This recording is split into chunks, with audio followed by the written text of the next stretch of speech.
मैं दिख रहा हूं?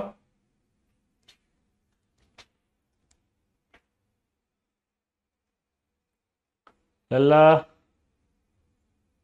क्या मैं दिख रहा हूं?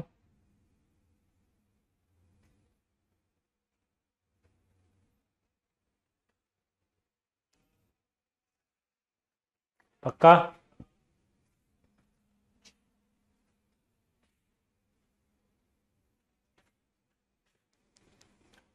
ये क्या बोल रहा है, नो वीडियो नो वीडियो? हाँ चलो आ गए। ओए आशीष। हाँ, तो पिछली क्लास में हम लोग वांडरवाल फोर्स पढ़ रहे थे। वांडरवाल फोर्स के अंदर आई थिंक हमने बहुत सारे अट्रैक्शंस के बारे में पढ़ा था, और अट्रैक्शंस में भी हमने ये देखा था कि बॉइलिंग पॉइंट जो था वो डिपेंड कर रहा था अट्रैक्शन पे। क्लियर दोस्तों? तो बॉइलिंग पॉइंट जो था वो डिपेंड कर रहा था अट्रैक्शन पे। उसी कड़ी में आगे चलते हुए हम आगे बढ़ेंगे। अब कुछ मॉलिक्यूल्स की बात कर रहे हैं, ठीक है? ये सब आते हैं एग्जाम में भाई।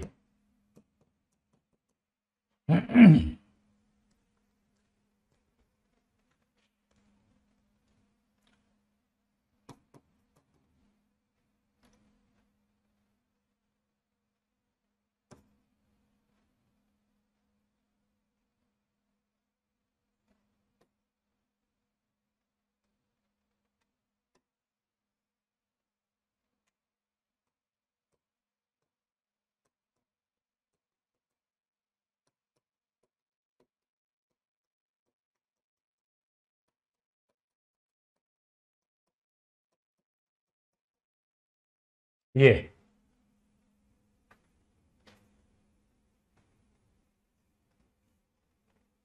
अब यहां पर क्या होता है, देखो इसमें आपको कुछ याद रखने की जरूरत है कि यहां पर मास डोमिनेट कर रहा है, और जो फ्लोरीन वाला फैक्टर अपन ने पढ़ा था, वो फ्लोरीन वाला फैक्टर जिसमें इलेक्ट्रॉन क्लाउड, देखो इधर फ्लोरीन के केस में क्या होगा कि जैसे मान लीजिए यहां पर आप देखो ये फ्लोरीन आना शुरू हो गया,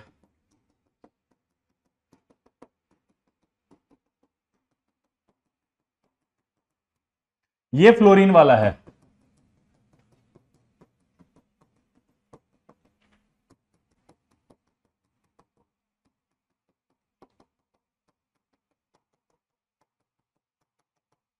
एक दो तीन चार पांच छह हो गए, एक दो तीन चार पांच। अब आप देखो ये फ्लोरीन है, यहां पर तो कुछ भी आपके पास नहीं है। हाँ या ना? जल्दी बताओ। यहां तो आपके पास कुछ भी नहीं है। क्या नहीं है? कुछ भी। कोई डाइपोल अट्रैक्शन नहीं है, क्योंकि सबका डाइपोल मोमेंट जीरो आएगा, तो कौन सा फोर्स लगेगा यहाँ पर? सब में नॉन पोलर है, तो इसलिए एलडीएफ। तो एलडीएफ जो लग रहा होगा यहां लग रहा होगा, ठीक है? इसी तरह से हाइड्रोकार्बन की बात करें, एक दो तीन चार पांच, ये हाइड्रोकार्बन है।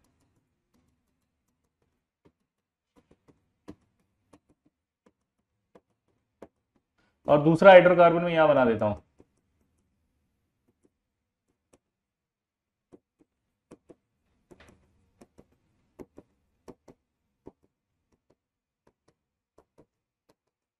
ठीक है? अब ये दोनों आपस में अट्रैक्ट कर रहे होंगे, ये हाइड्रोकार्बन अट्रैक्ट कर रहे हैं पांच, ये आपके फ्लोरोकार्बन कर रहे हैं। आप जल्दी से बताओ क्या बोला मैंने? दोबारा से बोलेंगे, क्या बोला मैंने? ये आपके फ्लोरोकार्बन आपस में अट्रैक्ट कर रहे हैं, ये हाइड्रोकार्बन अट्रैक्ट कर रहे हैं। अब फ्लोरोकार्बन जब अट्रैक्ट कर रहे होंगे तो फ्लोरीन आपके क्या हो गए? बहुत सारे। फ्लोरीन जैसे ही ज्यादा होंगे तो नेगेटिव क्लाउड आएगा नहीं आएगा यहाँ पे? सोचो, नेगेटिव क्लाउड अगर आना शुरू हो गया, यहां पर मैं बस सिंबल बना रहा हूं, समझ जाएंगे ना आप? तो यहाँ नेगेटिव क्लाउड जब आएगा तो ये आपस में पास आएंगे, पास जैसे आएंगे तो एक धक्का पड़ेगा ऐसे। ये क्या होंगे? पास आएंगे, और पास आएंगे तो क्या होगा? धक्का पड़ेगा ऐसे। और अगर ये धक्का पड़ेगा तो उस कंडीशन में क्या होगा सोचो? तो इनमें धक्का पड़ेगा, और धक्का जैसे ही पड़ेगा आपके, तो आप सोचो रिपल्शन आ गया, रिपल्शन आते अट्रैक्शन कम आ गया, और अट्रैक्शन कम आते ही इसका बॉइलिंग पॉइंट कम हो जाएगा। तो यानी कि हम ये बोल सकते हैं, ठीक है? क्या बोल सकते हैं बताओ? इसमें क्या होता है, इसमें जैसे इसका ऑलमोस्ट बराबर इक्वल के आसपास आता है, ठीक है? तो हम क्या बोल सकते हैं बताओ? बोलो, हम क्या बोल सकते हैं बताओ?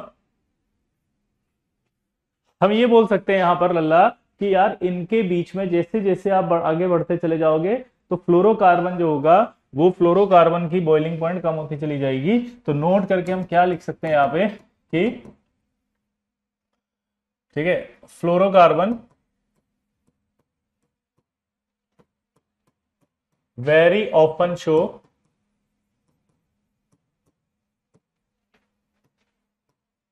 lower boiling point than the corresponding hydrocarbon having much lower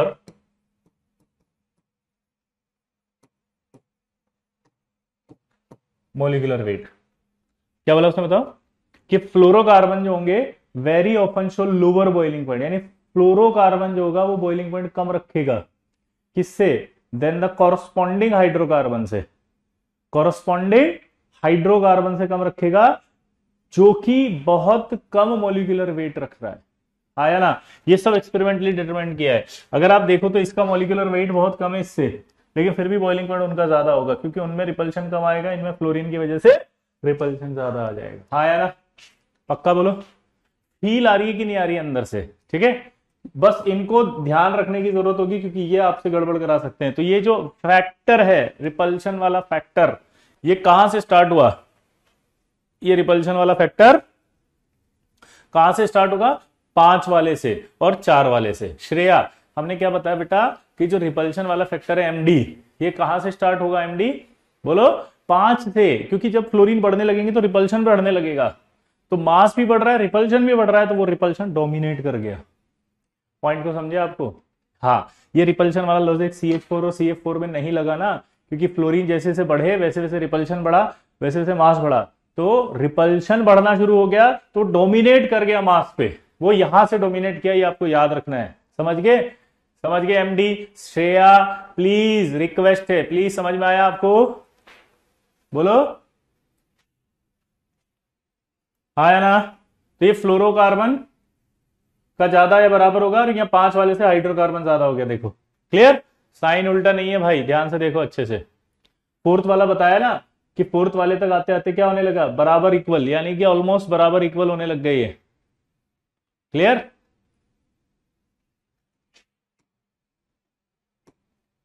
ये ज्यादा और बराबर होने लग गए किससे? C4 से। क्लियर?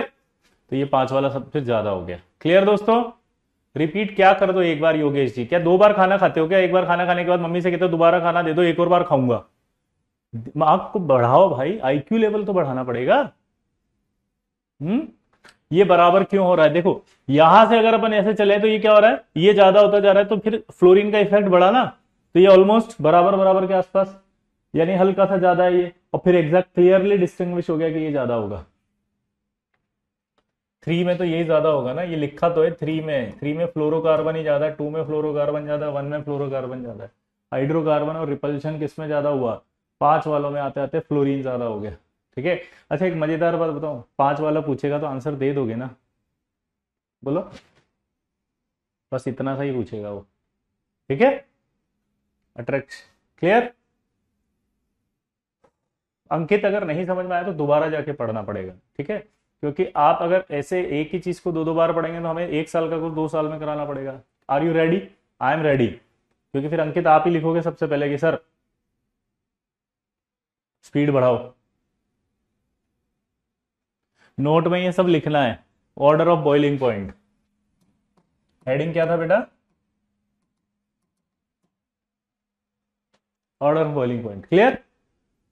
चलिए, हाँ अब देखो एक बच्चे ने बिल्कुल सही लिखा है कि समझ गए सर कि रिपल्शन को प्रायोरिटी जो है 5 से देनी है, और 5 से पहले जो है मास को प्रायोरिटी देनी है। यार हमने ये कल क्लियर बोला था कि बॉइलिंग पॉइंट मास पे भी डिपेंड करता है, बॉइलिंग पॉइंट अट्रैक्शन पे भी डिपेंड करता है।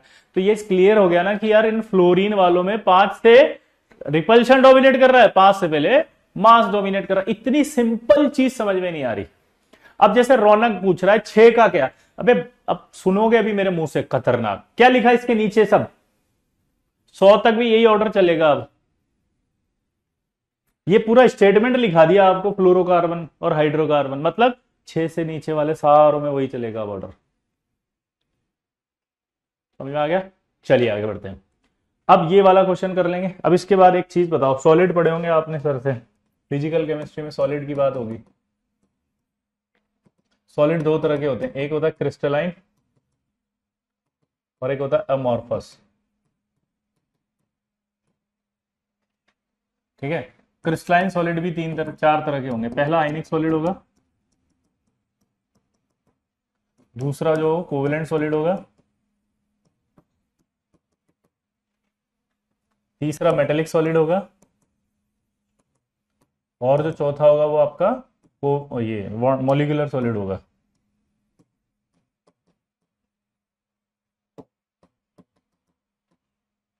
क्लियर? जल्दी बोलो, सिंपल फंडा क्लियर। सॉलिड आपके पास दो तरह से हैं, क्रिस्टलाइन सॉलिड और अमॉर्फस सॉलिड। क्रिस्टलाइन सॉलिड की बात करें तो वो आयनिक सॉलिड होता है, कोवेलेंट सॉलिड होता है, मेटेलिक सॉलिड होता है और मॉलिक्यूलर सॉलिड होता है। ठीक है, आयनिक सॉलिड कैसे होते हैं? जैसे NaCl। कोवेलेंट सॉलिड कैसे होते हैं? जैसे SiC, SiO2, ग्रेफाइट, डायमंड, ये सब कोवेलेंट सॉलिड है। मेटेलिक सॉलिड जैसे आयरन, ठीक है, ऐसे। और मोलिकुलर सॉलिड कौन से होते हैं? जैसे ड्राई आइस, यानी कि सॉलिड CO2।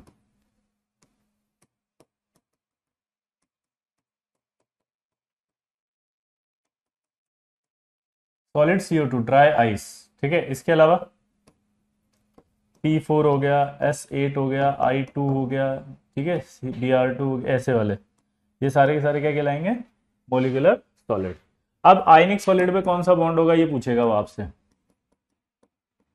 आयनिक सॉलिड में तो ऑब्वियस सी बात है आयनिक बॉन्ड होगा। कोवेलेंट सॉलिड में कौन सा होगा? ऑब्वियसली कोवेलेंट बॉन्ड होगा।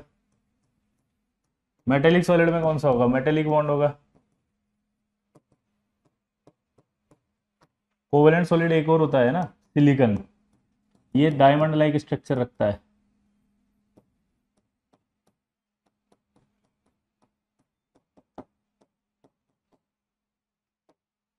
सिलिकॉन भी कोवेलेंट सॉलिड में लिखोगे, डायमंड लाइक स्ट्रक्चर।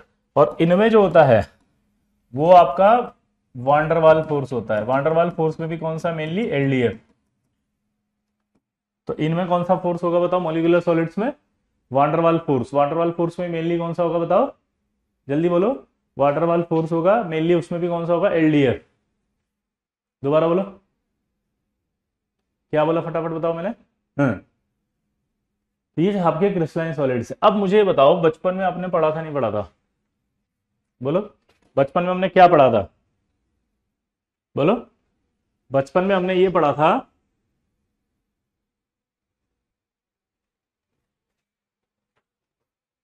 बोलो, बचपन में हमने ये पढ़ा था कि भैया आयनिक कंपाउंड जो होते हैं उनका मेल्टिंग पॉइंट ज्यादा होता है किससे? कोवेलेंट से। बचपन में हमने क्या पढ़ा था? I2 लिक्विड नहीं होता, I2 सॉलिड होती है। यार रोहन, जब नहीं पता तो क्यों टाइम वेस्ट कर रहे हो तो सबका है? नेतागिरी से दूर रहो, जितना पढ़ा रहे पढ़ लो भैया, समझे? नेता बनते साले, ये हो गया वो हो गया। अबे जो बता रहे पढ़ लो ना, बरसों का गहन अध्ययन है रे। मैं कर रहा हूं ना ऐसे यार, ऐसे मत बात किया कर तू मेरे स्टूडेंट से। इधर देखो बेटा, है ना? तो मुझे बताओ फटाफट क्या यार, आयनिक कंपाउंड जो है जैसे NaCl है और LiCl होता है कोवेलेंट। तो अगर मैं आपसे पूछूं इसमें से मेल्टिंग पॉइंट किसका ज्यादा होगा, तो ऑब्वियस सी बात NaCl का ज्यादा होगा।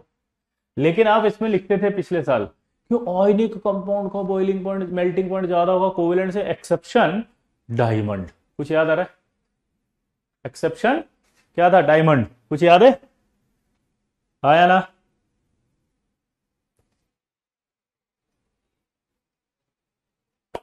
तो आपको लगता था एक्सेप्शन नहीं। अब दिमाग की बत्ती जलाओ। आयनिक बॉन्ड जो होता है वो स्ट्रॉन्गर होता है किससे? कोवेलेंट से। तो ऑब्वियसली बात है स्ट्रॉन्ग बॉन्ड को तोड़ने में ज्यादा एनर्जी लगेगी। अब दूसरा, डायमंड होता है network like structure, 3D network होता है बहुत बड़ा।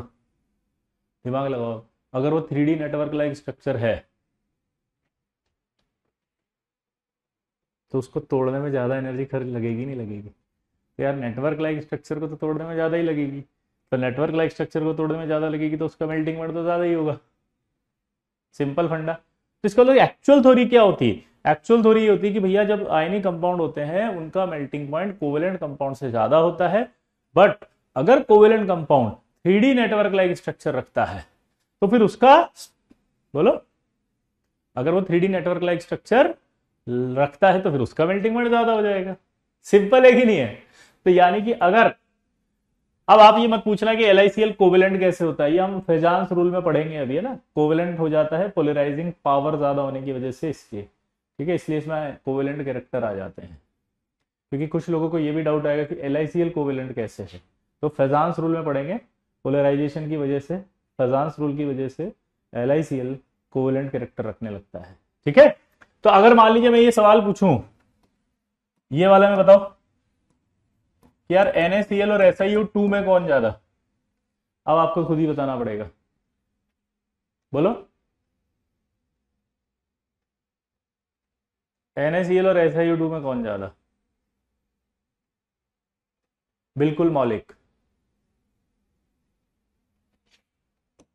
ये ज्यादा होगा नहीं, अब आयनिक ज्यादा नहीं होगा। क्यों? क्योंकि अब कोवेलेंट ज्यादा आएगा, ये समझ रहे बात को। और अगर मान लीजिए मैं SiO2 और CO2 में पूछूं, हे भगवान, CO2 में तो वांडरवाल फोर्स है, और LiCl और CO2 में पूछूं तो कोवेलेंट है। तो अगर मैं ओवरऑल क्वेश्चन पूछूं, ऑर्डर ऑफ मेल्टिंग पॉइंट बताओ इन चारों में, इन चारों में NaCl हो गया, फिर SiO2 हो गया, फिर ड्राई आइस हो गया, यानी कि सॉलिड CO2 हो गया, और फिर आपका जो है LiCl हो गया। तो देखो सबसे ज्यादा तो फिर नेटवर्क लाइक स्ट्रक्चर है इसलिए इसका, फिर आयनिक है इसलिए, फिर ये कोवेलेंट है इसलिए, और ये बेचारा तो जो है इसमें सबसे वीक फोर्स है, कौन सा? वांडरवाल फोर्स, तो ये सबसे पीछे आएगा, ये आंसर आएगा। इस तरह के क्वेश्चंस आएंगे तो बता दोगे? नोट करो इसको अच्छे से।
ये आपका वाटरवाल फोर्स समाप्त।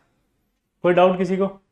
लास्ट में बताएंगे श्रेणिक, कल हमने बोला था लास्ट के 5 मिनट बचे तब आप पूछो। अब कुछ बच्चे लिख रहे हैं वो क्ले थ्रेड बता दो। एमडी तो आधा पागल ही हो गया, एमडी सच में इलाज की जरूरत है। कल सवाल कराया था F2Cl2 Br2 I2, उसमें साफ साफ लिखा था I2 सॉलिड है। क्या बकवास कर रहा है? पढ़ के क्यों नहीं आता है तो एमडी? है? कल सवाल कराया था कि नीचे आने पर सॉलिड क्यों है, क्योंकि साइज बढ़ रहा है तो एलडीएफ अट्रैक्शन ज्यादा होगा। नोट्स का पड़ा हुआ सवाल पूछ रहा है, आई टू द लिक्विड होता है।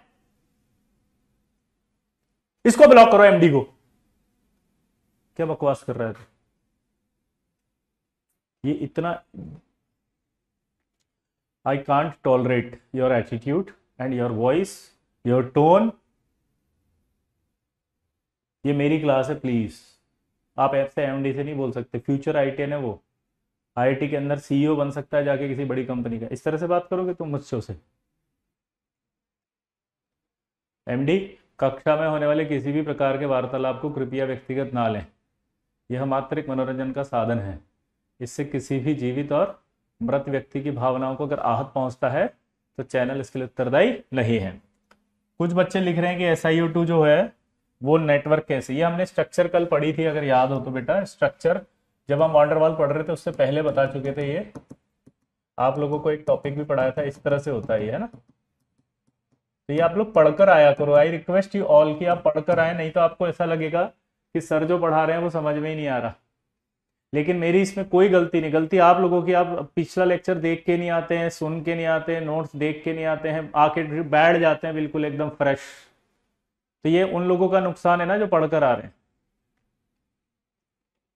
तो ये गलती आप कर रहे हो। आपको आज अच्छा लग रहा है, लेकिन बाद में जब आप पढ़कर आओगे और कोई नेतागिरी करेगा आके, तो फिर आप बोलोगे sir don't waste time, sir sir please ignore them, sir you don't read, sir please no need to read their comment, sir why are you wasting my time, precious time. Sir MD बोलेगा सबसे पहले तो। और नेतागिरी में MD full उनने की बस मैं तो पूछूंगा। कोई और पूछे तो मैसेज डाल दो, मेल कर दो, फोन कर दो, कमेंट बॉक्स पे लिख दो। आगे बढ़े। जो भी पुराने लेक्चर्स के डाउट हो वो आप आखिरी के 5 मिनट में पूछेंगे। ये रूल समझ में आ गया ताकि टाइम वेस्ट नहीं हो। ठीक है, आगे बढ़ते हैं। अब हम शुरू करने वाले हैं अगला टॉपिक। वांडरवाल में आई थिंक सब कर लेंगे। अब इस वांडरवाल में एक बहुत इंपॉर्टेंट चीज होती है जो सवाल आता है, ध्यान से देखना इधर। ये आपका होता है सबसे पहले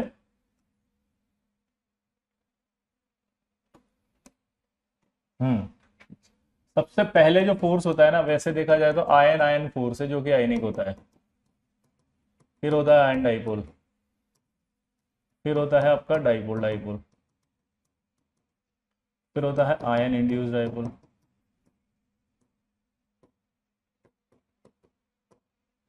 फिर होता है डाइपोल इंड्यूस डाइपोल।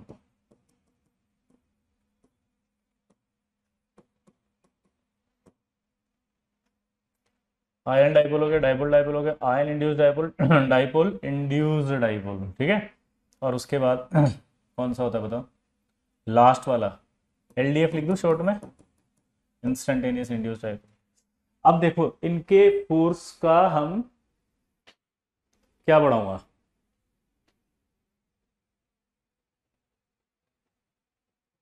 जल्दी बोलो। इनके फोर्स की अगर हम बात करें तो जैसे मान लीजिए कोई भी मॉलिक्यूल है, सपोज ये HCl है और ये भी HCl है।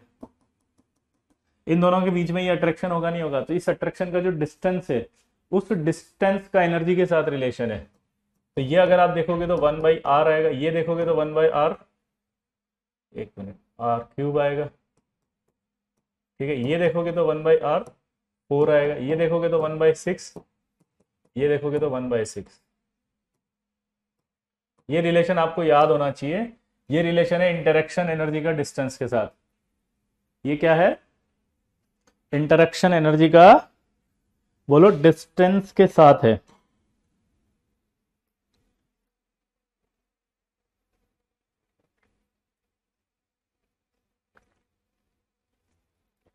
ठीक है, अब इंटरेक्शन एनर्जी को ई से बताते हैं, तो इसको कीजम फोर्स भी बोलते हैं। ई के कीजम फोर्स, इसको डिबाई फोर्स भी बोलते हैं, ईडी, और इसको EL भी बोलते हैं, लंदन फोर्स। तो ऐसे भी आ सकता है कि ई के का रिलेशन बताओ तो क्या बोलोगे, 1/r³। ई डी का अगर रिलेशन बोले तो 1/r4। EL का पूछ, सॉरी EL नीचे आएगा,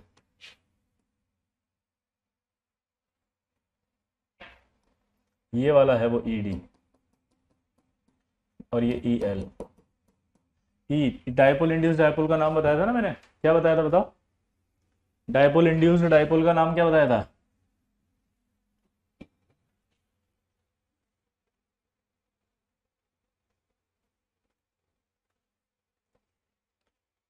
डायपोल इंड्यूस्ड डायपोल का नाम क्या बताया था?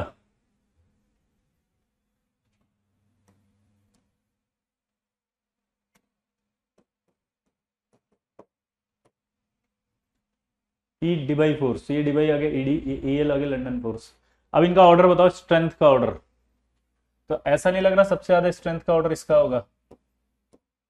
सबसे ज्यादा वही होगा, फिर ये होगा।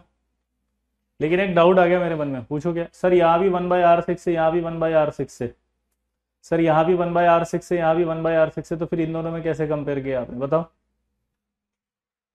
सर दोनों में 1/r6 से कैसे कंपेयर किया?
बोलो। क्योंकि देखो एलडीएफ सबसे वीक होगा, वेरी गुड। एलडीएफ सबसे वीक इसलिए होगा बेटा, क्योंकि एलडीएफ में कोई चार्ज नहीं होते, वो इंस्टेंट टाइम पर होता है, याद है? एलडीएफ में कोई चार्ज नहीं होता है वो। बोलो।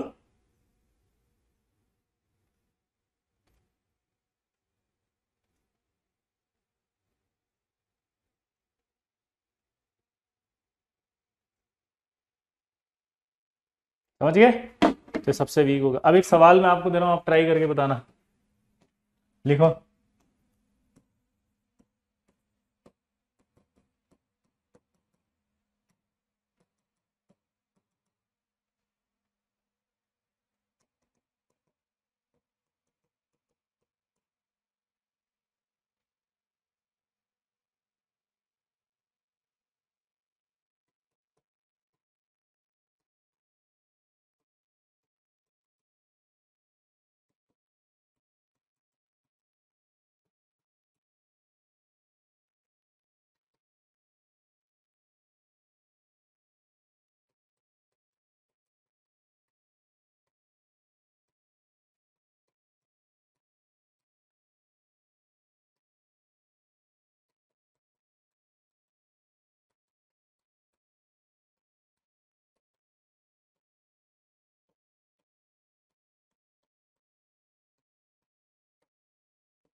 बताओ जल्दी। एक तो एक खा चले गए, खा मत लिखा करो बे। खा चले गए, कौन खा गया शिवांगी? या बैठे तो मैं बताया था तुम्हें, यहाँ आगे ऐसे खड़े हो जाएंगे यूं, सवाल नहीं दिखेगा फिर आपको। जल्दी लिखो। खा चले गए, पता नहीं क्या खा लिया इन्होंने, इनको खा गए जैसे खा, खा चले गए।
सॉरी, बोलो।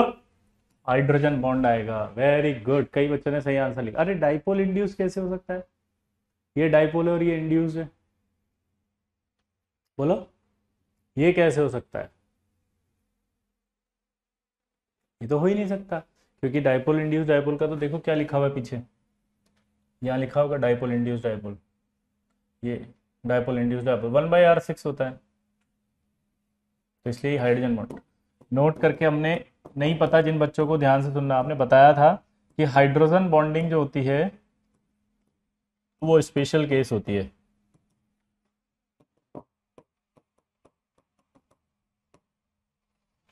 Special case of dipole dipole interaction, ये बात आपको पता होनी चाहिए। क्या पता होना चाहिए बताओ? कि hydrogen bonding is a special case of dipole dipole attraction. पहली बार जिंदगी में एमडी ने सही कमेंट लिखा है, पता है? अप्रिशिएट, ताली बजाओ एमडी के लिए।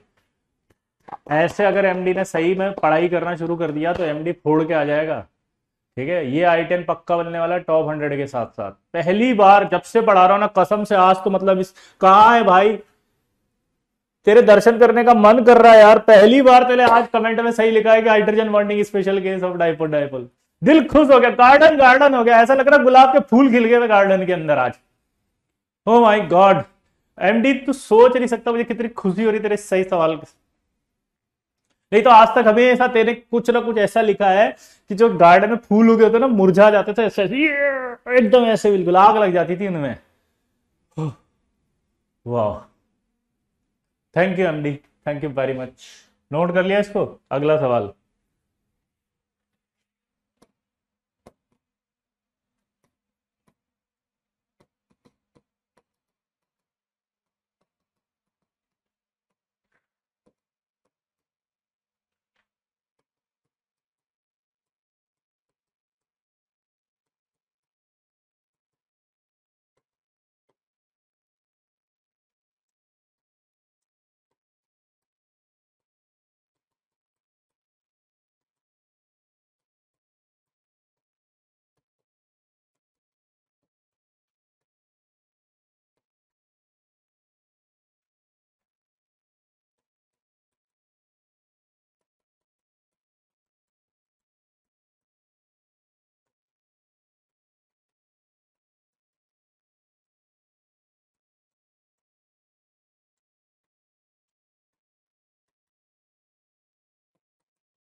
यस, कुछ बच्चों का आंसर आ रहा है, बिल्कुल सही है आंसर। ये देखो, जैसे आप एक टेस्ट देते हो तो उस टेस्ट के नंबर आते, फिर दूसरा टेस्ट देते हो उसके नंबर होते, तीसरा टेस्ट देते हो उसके नंबर होते, फिर उन तीनों को मिला के एक और रिजल्ट होता है, क्यूमुलेटिव रिजल्ट। ये समझ रहे हो? क्यूमुलेटिव रिजल्ट का मतलब होता है नेट रिजल्ट। तो अगर कोई पोलर मॉलिक्यूल है, दिमाग की बत्ती जलाओ, अगर कोई पोलर मॉलिक्यूल है, सोचो, तो उस पोलर मॉलिक्यूल के अंदर, दिमाग की बत्ती जलाना, पोलर मॉलिक्यूल में डाइपोल डाइपोल तो होगा ही से, क्योंकि वो पोलर है। भाई पोलर है तो डाइपोल डाइपोल तो होगा ना। लेकिन अब दुनिया के हर मॉलिक्यूल में एलडीएफ होता है, तो अगर हर एक एलडीएफ होता है, हर दुनिया के हर मॉलिक्यूल में एलडीएफ होता है, तो इसका मतलब डाइपोल डाइपोल तो होगा इसी पोलर में, और साथ में उसमें एलडीएफ भी होगा। तो इसका मतलब क्यूमुलेटिव अट्रैक्शन की जो बात होगी, तो क्यूमुलेटिव अट्रैक्शन तो आ ही जाएगा ना।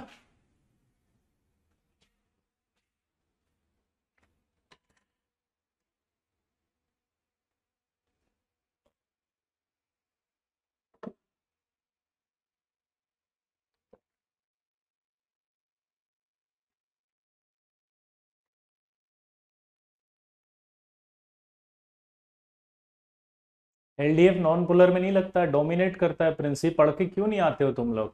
कल क्या लिखवाया था कि एलडीएफ सब में लगता है, पोलर नॉन पोलर आयनिक सब में वर्क करता है, एक नोट था ये। और क्या लिखा था? बट डोमिनेट इन, बोलो क्या लिखा था? Dominate in non polar. समझ रहे हो क्या लिखा था? Dominate in non polar. समझ गए? अगला सवाल करके बताना, बहुत अच्छा सवाल है ये भी।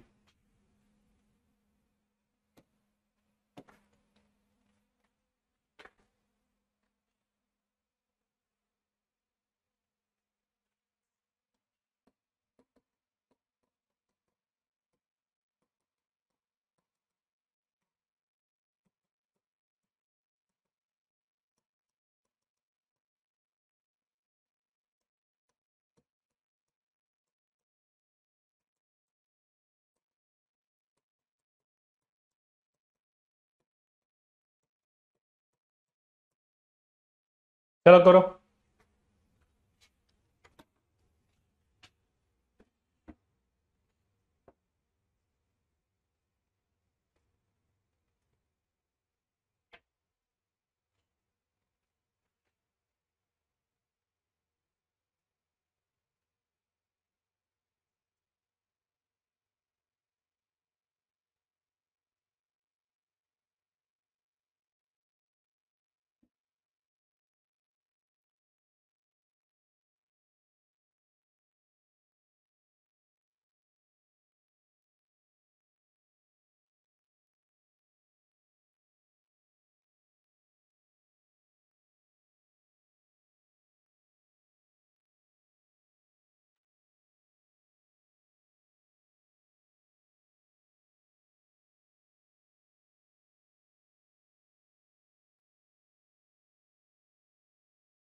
कुछ बच्चे कह रहे हैं हीलियम, कुछ कह रहे हैं ये।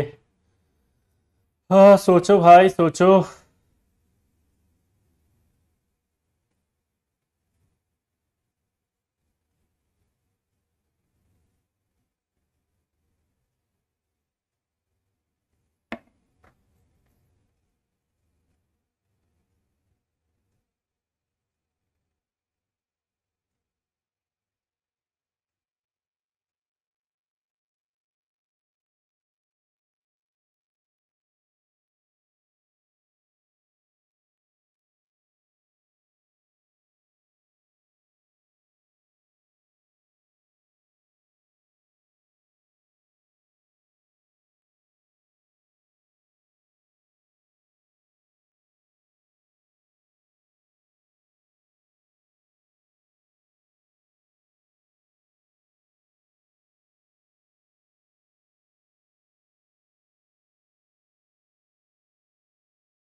हो गया?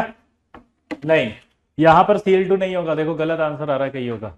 इसका आंसर आएगा लोएस्ट एंथैल्पी ऑफ फ्यूजन। ये लोएस्ट एंथैल्पी की बात हो रही है, लोएस्ट एंथैल्पी ऑफ फ्यूजन ये आएगा। अब सुनो इसका मतलब क्या होता है, पहले पहले तो एंथैल्पी ऑफ फ्यूजन जिसको नहीं पता वो समझना। कोई भी जो सॉलिड होता है ना, उस सॉलिड को, ये सॉलिड है, मेल्ट करने के लिए, दोबारा से बोलेंगे, सॉलिड को मेल्ट करने के लिए रिक्वायरमेंट जो होती है उसे कहा जाता है,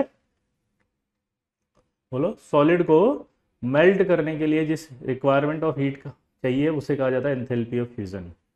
तो सॉलिड को मेल्ट करना है, दिमाग लगाना अब, यानी कि जो सॉलिड अट्रैक्शन से बना हुआ उस अट्रैक्शन को मेल्ट करना है। अब आपको इसका मतलब लोएस्ट अट्रैक्शन देखना था। लोएस्ट अट्रैक्शन देखें तो इनमें सब में देखो, सब नॉन पोलर है तो एलडीएफ लग रहेगा। अब इसका साइज बड़ा, इसका साइज बड़ा, सबसे बड़ा तो इसी का साइज हो गया, तो इसका मतलब ये तो हाईएस्ट हो गया। ये तो क्या हो गया? हाईएस्ट अट्रैक्शन हो गया ये तो। ये उसके बाद सेकंड नंबर हो गया। अब इन दोनों में चेक करो, तो आपको याद हो तो हीलियम जो होता है वो स्फेरिकल होगा। अब ध्यान देना इधर, हीलियम अगर स्फेरिकल होगा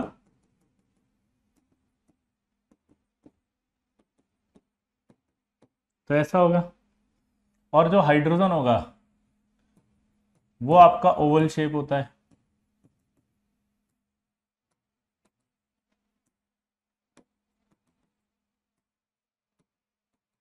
और अगर वो ओवल शेप होगा तो ऐसा होगा।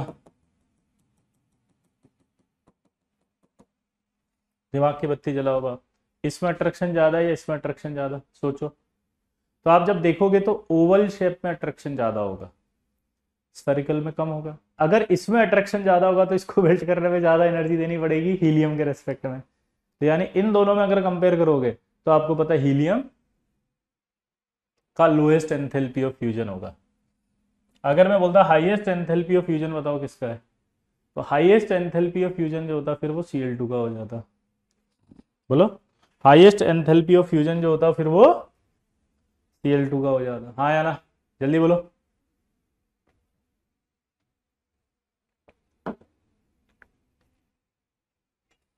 अब एक मजेदार बात पूछेगा जे एडवांस वाला, बहुत शानदार चीज। मुझे एक बात बताओ, जैसे HCl एक डाइपोल है कि नहीं है? HCl एक डाइपोल है कि नहीं है? डाइपोल है। HCl एक गैस भी होती है। हमने क्या पढ़ा था कि जो गैस होती है उसे लिक्विड में भी ला सकते हो और सॉलिड में भी ला सकते हो। हमने क्या पढ़ा था कि उसे किस में ला सकते हो, बोलो। हमने पढ़ा था कि उसे गैस से सॉलिड में भी ला सकते हो, लिक्विड में भी ला सकते हो, याद आया? तो हमने पढ़ा था कि उसका अरेंजमेंट चेंज हुआ था। एक जगह आपका था हेड टू टेल और एक जगह था आपका एंटी पैरेलल। पढ़ा था नहीं पढ़ा था? दो अरेंजमेंट थे, डाइपोल था HCl, दो अरेंजमेंट थे, तो इसका मतलब दो तरह की रेडियस आएगी। अब ये रेडियस क्या आएगी वो समझना था, और वो क्या है ध्यान से सुनना, कि जो डाइपोल होते हैं ना दो स्टेट में होते हैं वो, एक तो गैसियस स्टेट में होंगे और एक सॉलिड में होंगे। तो जब गैसियस में होंगे तो उसे कहा जाता है रोटेटिंग पोलर मॉलिक्यूल। क्या बोला?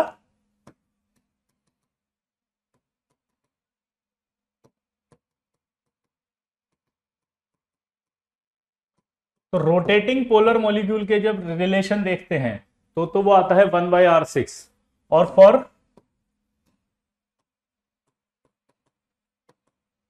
स्टेशनरी,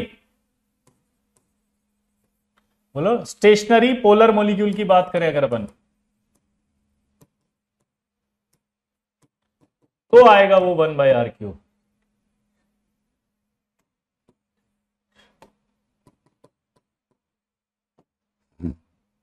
दोबारा से बोलेंगे,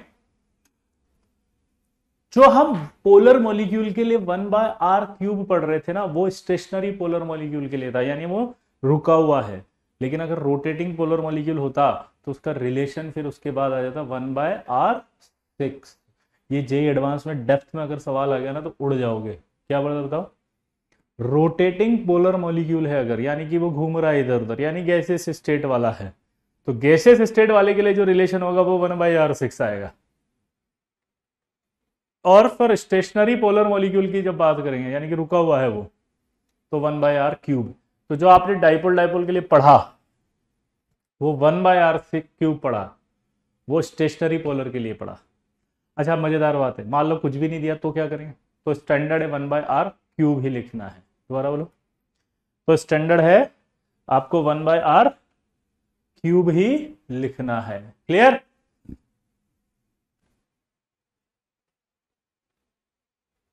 क्लियर? ये बहुत इंपॉर्टेंट था। अगला एक और सवाल बहुत अच्छा आता है कि एलडीएफ डिपेंड्स ऑन। पहला,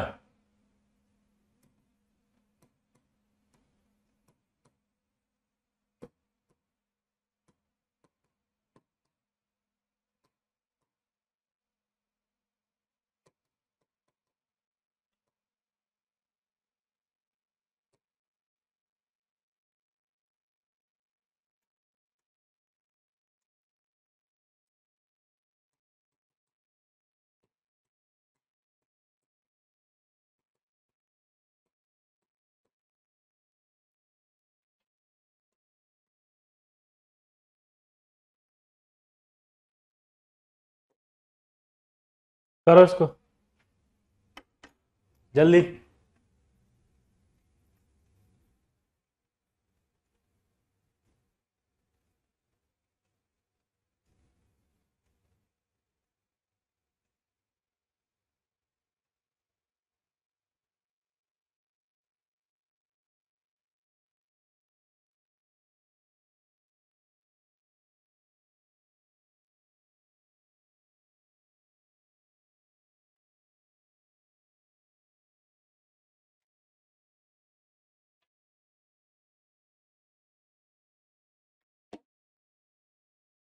ऑल आएगा।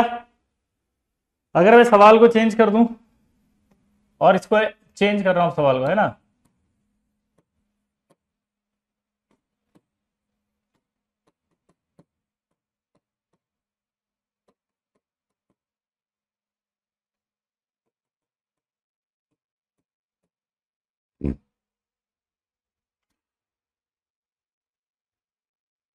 LDF depends on molecular weight. अब ये चार ऑप्शन दिए, मल्टीपल भी हो सकता है, सिंगल भी हो सकता है। अब ट्राई करो।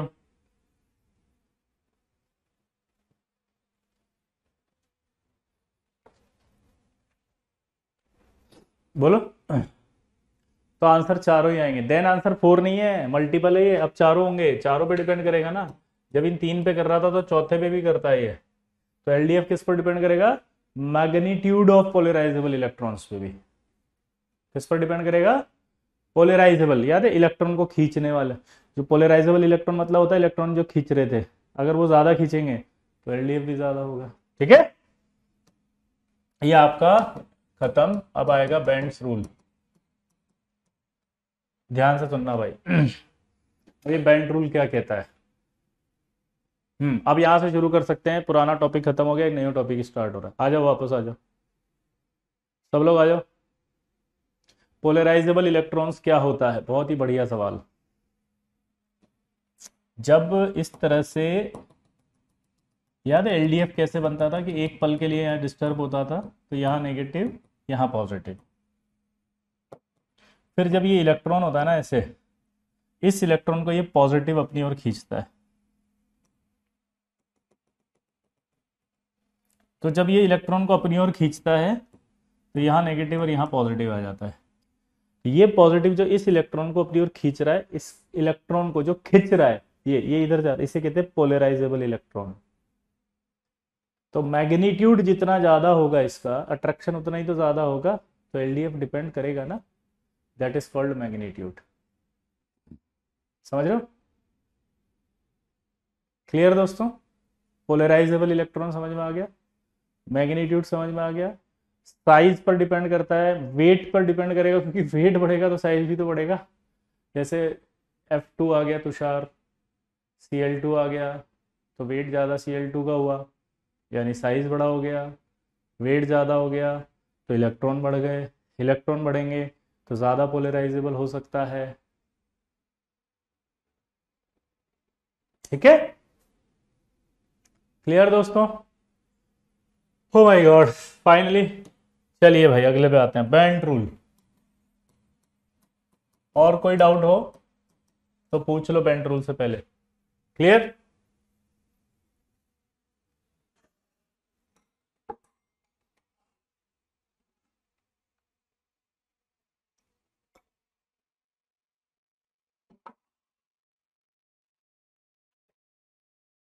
अब देखो बेंट रूल क्या कहता है। सबसे पहले एक बात आई वीबीटी वालों की तरफ से। वीबीटी वालों ने सोचा कि यार हम केमिकल बॉन्डिंग को समझाएंगे। तो भाई बॉन्डिंग को समझाने के लिए सबसे पहले जो है वीबीटी वाले आए, तो वीबीटी वालों ने सोचा समझाएंगे। तो एक रूल होता है कि आपने कोई थ्योरी प्रपोज की, वो साइंटिस्टों के सामने समझा दो। साइंटिस्टों को अगर समझ में आ गई तो अप्रूव कर देते हैं और पब्लिश हो जाती है। वीबीटी वालों ने सोचा यार सबसे पहले काम करते हैं, कुछ इंटेलिजेंट लोगों के सामने समझा देते हैं, बाद में जा करके हम जो है वो साइंटिस्टों के सामने जाएंगे। अब दिमाग की बत्ती जलाओ। क्या बत्ती जली बताओ? अब दिमाग की ये बत्ती जलेगी। क्या बत्ती जली? ये बत्ती कि कहां से लाए इंटेलिजेंट लोग। तो आप उनको पता लगा इंडिया में मिलते हैं। और इंडिया तो बहुत बड़ा है, कहाँ ढूंढेंगे? बोला इंडिया में भी एक जगह है जहाँ एक रिसर्च के अनुसार सबसे ज्यादा आईएएस और आईटीएस निकलते हैं। तो उसका नाम आया बिहार। और बाबर, वो बोले बिहार चलो। चलो बिहार, ठीक है। तो चलो बिहार भाई साहब चले आए बिहार के अंदर। बिहार के बाबूजी को बताया हमारे क्या ऐसा ऐसा है। बाबूजी बहुत खुश किया, बच्चा लोग खुश हो गया। बुला लिया बाबूजी सबको, आ जाओ। 11वीं 12वीं 13वीं के बच्चे को बिठा दिए। 11वीं 12वीं 13वीं के बच्चे को बिठा के, दोबारा से बोलो, 11वीं 12वीं 13वीं के बच्चों को बिठा के, दोबारा बोलो, 11वीं 12वीं 13वीं के बच्चों को बिठा के, समझ गए होंगे आप। तो 11वीं 12वीं 13वीं के बच्चों को बिठा करके हमने स्टार्ट कर दिया। अब वीबीटी वालों ने समझाना शुरू किया कि CH4 कैसे बनता है। तो उन्होंने एक कॉन्सेप्ट दिया था, 1s2 है, 2s2 है, 2p2 है। उन्होंने कहा यार जितने अनपेड इलेक्ट्रॉन होते हैं उतने बॉन्ड बनते हैं। तो एक इलेक्ट्रॉन, उनका कि अगर इलेक्ट्रॉन सफिशिएंट नहीं हो तो एक्साइटेशन भी कर सकते हो आप। कार्बन को 4 बॉन्ड बनाने थे तो एक्साइड कर लिया। एक्साइड करते 4 अनपेड इलेक्ट्रॉन हो गए। तो यहां पर आप देखो ये आ गया। क्लियर? बोलो। अब ये 4 बॉन्ड बन गए। तो ये वाला जो कार्बन है इसने कौन सा ऑर्बिटल दिया है? एस। हाइड्रोजन तो एस से बनाएगा बॉन्ड। ये क्या दिया? पी। ये कौन सा ऑर्बिटल दिया? पी। ये कौन सा ऑर्बिटल दिया? पी। तो ये पी एस हो गया, पी एस हो गया, पी एस हो गया और एस एस हो गया। क्लियर मेरे दोस्त? अब इसका मतलब क्या निकला? ये एस एस और पी एस, 3 बॉन्ड तो पी एस से बने हुए, एक एस एस से बना हुआ है। तो इसका मतलब क्या निकला कि भाई एक बॉन्ड अलग एनर्जी का होगा, 3 अलग होंगे। वीबीटी वाले खुश, बता दिया। बाबूजी को बड़ा अच्छा लगा। अरे वाह यार, खुश। बाबूजी आए, माला वाला पहनाई, गुलाब जामुन खिलाने लगे। एक बिहारी खड़ा हुआ, बोला गुलाब जामुन नीचे रख, पहले हमारा डाउट बताइए फिर गुलाब जामुन को हाथ लगाइए। भाई साहब पूरा क्लास एकदम शॉक्ड हो गया कि क्या बोल रहा है भाई, ये गुलाब जामुन के लिए कोई इतना चिल्लाता है। बिहारी से पूछा वीबीटी वाला ने, बोलो क्या डाउट है? बोला आपके हिसाब से ऐसा लग रहा है कि 3 अलग स्ट्रेंथ के होंगे, एक अलग का होगा। वीबीटी ने कहा हाँ। बिहारी बोला नहीं, हम जब तोड़ रहा हूं तो सबको तोड़ने में एनर्जी इक्वल लग रहा है। इसको तोड़ूंगा तो 10 लगा मान लो, तो इसको भी 10 लग रहा है, इसको भी 10 लग रहा है, इसको भी 10 लग रहा है। सबको तोड़ने में एनर्जी बराबर खर्च हो रहा है, बताइए क्यों? सबको तोड़ने में एनर्जी, बोलो, खर्च हो रहा है, बताइए क्यों? वीबीटी वालों ने कहा नहीं बताएंगे। हमने कहा क्यों? आता ही नहीं है। वीबीटी वालों ने कहा नहीं बताएंगे, आता ही नहीं, क्यों? बाबूजी समझ में आ गए। बाबूजी बोले चल निकल। बाबूजी बुलाए सबको, बोला इनको मेहमान खाने में ले जाओ। मेहमान खाना हमारे कौन सा होता है बिहार के अंदर? बताइए। भैंसिया का तबेला बैठे दिया उनको, सोने लगे। नींद आ रहा था बहुत तेजी से, मच्छर आके काट रहे, टक टक टक टक।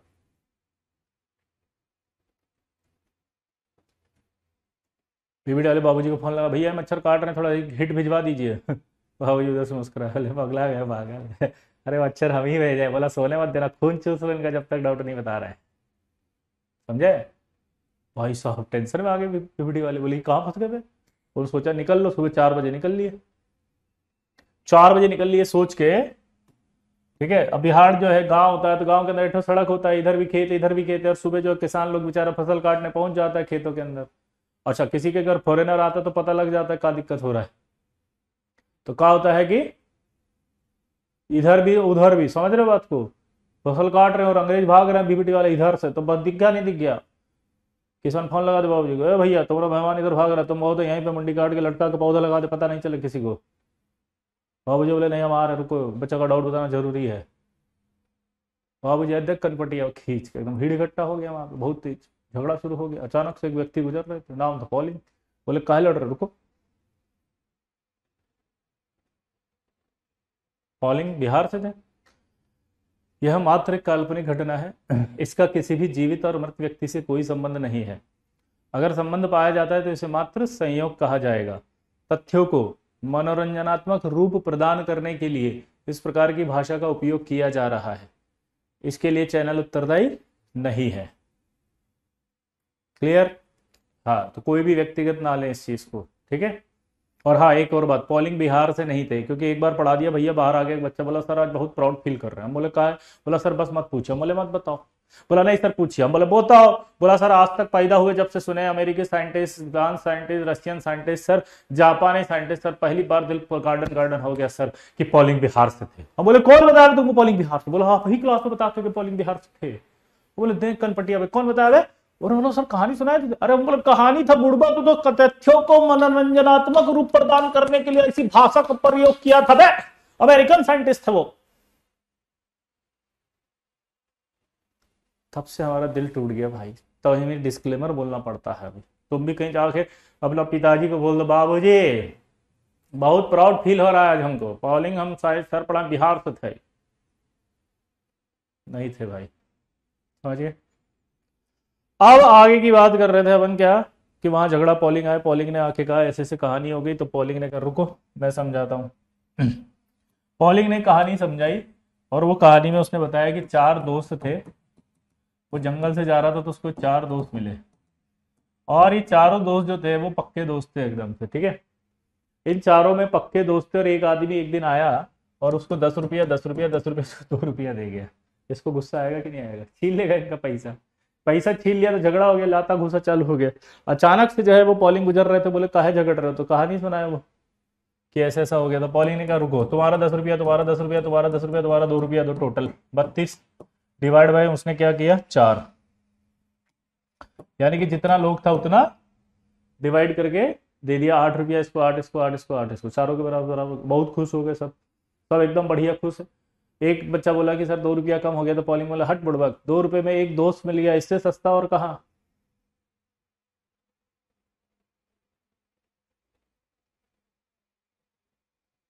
अब ये चारों ऑर्बिटल्स हैं, क्या है? चारों ऑर्बिटल्स हैं, चारों ऑर्बिटल हैं, हाइब्रिड ऑर्बिटल हैं। जब ये अभी ऑर्बिटल्स थे तो पॉलिंग ने कहा कि ऐसे बॉन्ड नहीं बनता है, पहले अपनी सब एनर्जी को मिक्स करेंगे, ये एनर्जी को मिक्स करने के बाद नए ऑर्बिटल बनाएंगे, और जितने ऑर्बिटल थे उतने ही बनेंगे, और उन सबकी एनर्जी इक्वल होगी, उसे हाइब्रिड ऑर्बिटल कहा जाएगा। तो पॉलिंग ने कहा कि यार बॉन्ड ऐसे नहीं बनेगा, सबसे पहले जो कार्बन था ना, ये कार्बन अपनी एनर्जी को इंटरमिक्स करेगा, ठीक है, और ये एनर्जी को इंटरमिक्स करके नए ऑर्बिटल बनाएगा, और उनमें इलेक्ट्रॉन वैसे ही रखेंगे जैसे पहले थे। अब फिर ये हाइब्रिड ऑर्बिटल इस तरह से अरेंज होंगे कि इनमें रिपल्शन क्या हो, मिनिमम। समझ गए? तो ये चारों ऑर्बिटल आपस में ऐसे अरेंज हो गए जिनमें रिपल्शन मिनिमम हो, और फिर हाइड्रोजन में आएगा बॉन्ड बनाने, ये तो ऐसे बॉन्ड बनता है। ये तो ये CH4 कैसे बॉन्ड बना, ऐसे, और ऐसे बॉन्ड बनने के बाद देखो क्या हुआ, ये आपका कार्बन ने sp3 दिया, हाइड्रोजन है S, sp3 दिया S, sp3 दिया S, sp3 दिया S, तो ये आपका sp3s, sp3s, sp3s और sp3s। अब इसको तोड़ो तो देखो आप चारों को सेम आएगा कि नहीं आएगा? भाई साहब पॉलिंग ने आपने प्रॉब्लम सोल्व कर दी, सारा एकदम गार्डन गार्डन, सब लोग। बाबूजी बड़ी खुश, माला वाला पहना है, गुलाब जामुन खिलाने लगे। जैसे ही गुलाब जामुन खिलाने लगे, एक बिहारी खड़ा हुआ, बोला गुलाब जामुन नीचे डाल। पहले हमारा डाउट बताइए, फिर पॉलिंग गुलाब जामुन को हाथ लगाइए। पॉलिंग एकदम बदतमीज हो रहा, साल कैसे बात कर रहे हो भाई हमसे? हाँ, पॉलिंग से बिहारी बोला कि ये चारों इक्वल स्ट्रेंथ के हैं, बोला हाँ। हाइब्रिडाइजेशन के बाद सबकी स्ट्रेंथ इक्वल हो जाएगी, बोला हाँ। ये सब इक्वल स्ट्रेंथ के होंगे, हाइब्रिडाइजेशन के बाद इक्वल स्ट्रेंथ है, हाँ। देखो same bond, same overlapping, same overlapping, same overlapping, तो सबका स्ट्रेंथ इक्वल है, बोला हाँ। तो बोला फिर इसका सिचुएशन बताओ, पीसीएल 5 में हाइब्रिडेशन होगा? बोले हाँ होगा। अच्छा कौन सा होगा? तो 5 बॉन्ड sp3d होगा, तो यानी कि ये sp3d बॉन्ड होगा पी का, और ये 3p होगा, हाँ। ये भी sp3d होगा, 3p होगा, हाँ। तो सारे बॉन्ड ऐसे ही होंगे, बोला हाँ। इसका मतलब सबको तोड़ने में इक्वल एनर्जी आएगी, बोला हाँ। तो बिहारी बोला कि जब मैं इसको तोड़ रहा हूं तो मेरे पास दिक्कत हो रहा है कि ये 3 बॉन्ड अलग और 2 बॉन्ड अलग टूट रहे हैं। ये कौन सा थ्योरी है जो आप हमें पढ़ा रहे हो, और क्यों इस गुलाब जामुन के नाम पे हमें बुड़बक बना रहे हो? क्या बोला आपने? ये कौन सा थ्योरी है जो आप हमें पढ़ा रहे हो, और क्यों इस गुलाब जामुन के नाम पे हमें बुड़बक बना रहे हो? ये कहाँ पढ़ा दिए बे? पहले कहते हो इधर से सेम होगा, इसका एनर्जी इक्वल है, स्ट्रेंथ इक्वल है, ओवरलैपिंग एक जैसा है, तो यहाँ क्या हुआ? यहाँ पर भी तो एक जैसा है बे। हमारा डाउट बताइए, फिर गुलाब जामुन का हाथ लगाइए। पॉलिंग ने कहा नहीं बताएंगे। हमने कहा क्यों? बोला आता ही नहीं है। फंस गया भाई साहब, बाबूजी समझ गए गड़बड़ हो गया। बुलाया, भेज दिया उनको मेहमान खाना। बीबीटी वाले बैठे, पहले हंस रहे, बहुत खुश हो रहे, आ गया बेटा है लाइन पे, बहुत हीरो बन रहे थे हैं? तो सोचे हम पागल हैं? तुम जाके एंट्री मारोगे? हैं? आ गए ना? सो बेटा सो। सेम पॉलिंग साहब को भी नींद आ रही, तो ठक खून चूस रहे हो। फोन लगाने लगे थे, मैं बीबीटी वालों ने बोल दिया मत लगाओ भैया फोन, हम बताते क्या हो रहा है तुम्हारे साथ। ये बाबूजी खुद ही भेजे हैं, उनके शकल पे मत जाओ, भोले बहुत लगते हैं, है नहीं। पॉलिंग साहब ने सोचा अच्छा फंस गया, निकल लो। पॉलिंग साहब ने वही टेक्निक अपनाई जो बीबीटी वालों ने अपनाई। पॉलिंग ने बीबीटी वालों से कहा चले, बोला बीबीटी वाला तुम जाओ, हम आते हैं पीछे पीछे। फिर पॉलिंग साहब भाग रहे, फोन लगा दिए। आ गए बाबूजी, दे कनपटिया, भीड़ भाड़ इकट्ठा हो गया। अचानक से वहां से एक ठो काली गाड़ी गुजर रही थी,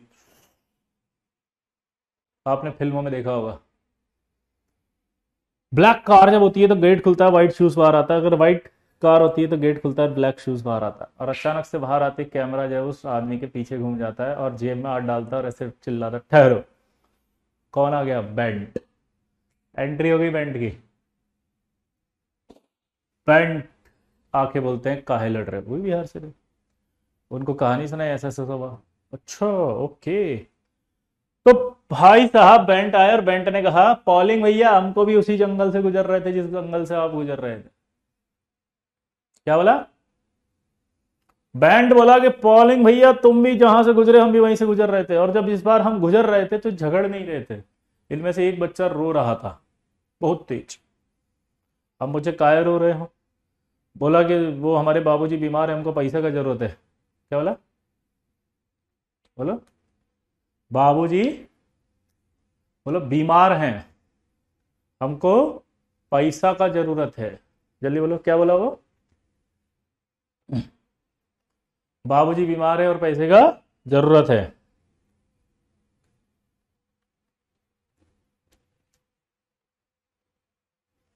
तो उस बेंट ने कहा इनसे ले लो। बोला नहीं, अगर हम इनसे पैसा लेंगे तो हमारे बीच में झगड़ा हो जाएगा, पॉलिंग बोल के गए हैं। अब सुनना ध्यान से, इन बच्चों को देखोगे आप ऑर्बिटल, और पैसे को देखोगे एस कैरेक्टर। सपोज यहाँ पर 4 ऑर्बिटल हैं ये, और चारों का हाइब्रिडेशन sp3 है, तो पॉलिंग के हिसाब से तो 25% 25% 25% 25% एस कैरेक्टर है। तो पॉलिंग ने कहा था सब में बराबर होते हैं, पर अब दिक्कत आई कि इसको जरूरत ज्यादा है। तो बेंट ने क्या समझाया कि देखो जरूरत के समय अगर आपने पैसा मांगा और इन्होंने दिया तो आपकी स्टेबिलिटी बढ़ेगी। दोस्त होते ही तो वो हैं जो जरूरत के समय काम आवे। तो आपकी जो है वो क्या होगी? स्ट्रेंथ बढ़ेगी। तो जब इसको जरूरत होगी तो ये तुमसे ले लेगा, और जब तुम्हें जरूरत होगी तो ये दे देगा। तो इससे नुकसान नहीं होगा, स्टेबिलिटी बढ़ती घटती नहीं है। मतलब बेंट ने बताया कि इन चारों ऑर्बिटल में भी एस कैरेक्टर बदल सकते हैं। जिसको ज्यादा जरूरत होगी वो ज्यादा लेगा। क्या बोला, जल्दी बताओ। जिसको ज्यादा जरूरत होगी वो ज्यादा ले लेगा। समझ गए। तो अब सवाल ये उठा कि कैसे पता लगेगा कि किस पर ज्यादा और किस पर कम। तो उसने एक फॉर्मूला बताया कि यार जब भी एस कैरेक्टर निकालना होता है तो एक फॉर्मूला ये है, ये याद होना चाहिए, S upon S minus one, P minus one upon P. क्या बोला उन्होंने, बताओ। कि जब भी आपको एस कैरेक्टर और पी कैरेक्टर निकालने की जरूरत हो तो आपको इस फॉर्मूले से निकाल लोगे। ठीक है। अब उसने बताया कि यार ये जो ज्योमेट्री होती है ना, ये दो पोजीशन रखती है, एक एक्सियल और इक्वेटोरियल। बताओ, एक्सियल में थीटा 90 होता ही नहीं होता, और इसमें 120 होता ही नहीं होता। cos 90 बराबर S upon S minus one करेंगे तो एस कैरेक्टर की वैल्यू निकालोगे तो जीरो आएगी, और cos 120 बराबर S upon S minus one करोगे तो एस की वैल्यू 33.33 आएगी। तो पॉलिंग ने समझाया, इसने बेंट ने समझाया कि ये जो ऊपर ऑर्बिटल दिख रहे हैं ना, ये इस ऑर्बिटल में एस कैरेक्टर था 0, और इसमें जो आप देख रहे हो ये 33.33 है।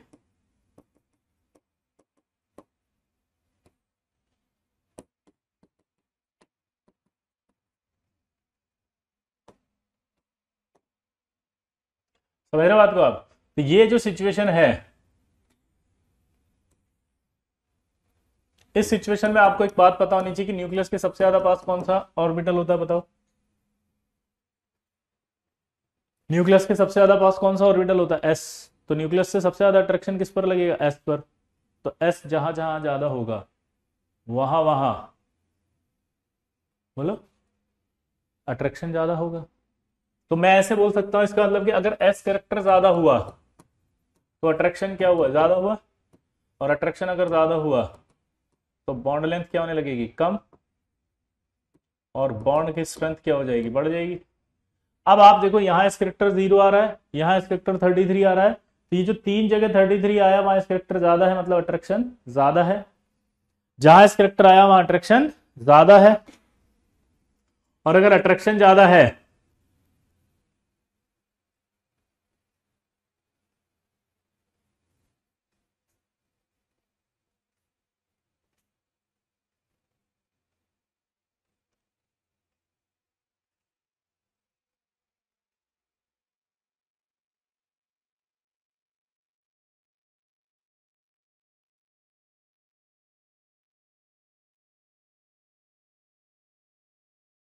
अट्रैक्शन ज्यादा होगा यहाँ पे तीन जगह। अगर ये तीन जगह अट्रैक्शन ज्यादा है तो आप समझ सकते हो क्या सिचुएशन हुई। इन तीन जगह अगर अट्रैक्शन ज्यादा होगा, समझ गया ना, तो अट्रैक्शन ज्यादा होगा तो बॉन्ड को स्ट्रेंथ भी ज्यादा होगी। बॉन्ड की स्ट्रेंथ अगर ज्यादा होगी तो इनको तोड़ना मुश्किल होगा, इसे हीट करने पर ये दो टूट गए पहले और ये तीन रह गए। समझ में आया, पक्का। इसका मतलब जो एक्सीएल होगा वो अट्रैक्शन कम रखेगा क्योंकि एस कैरेक्टर कम है, तो एक्सीएल की लेंथ ज्यादा होगी, इसलिए पीसीएल 5 में एक्सीएल बड़ा होता है। अभी फील है अंदर से क्या, कि पीसीएल 5 की अगर हम बात करें तो पीसीएल एक्सीएल बॉन्ड जो है उसकी लेंथ ज्यादा होती है किससे, पीसीएल इक्वेटोरियल से। फील ही नहीं आ रही यार, समझ में आया कुछ। और ये आपको वेस्पर में बोला था मैंने कि यार मैं आगे बता दूंगा इसकी लेंथ ज्यादा क्यों होती है। क्लियर दोस्तों, फटाफट से नोट करो इसको, जल्दी से, जल्दी जल्दी नोट करो।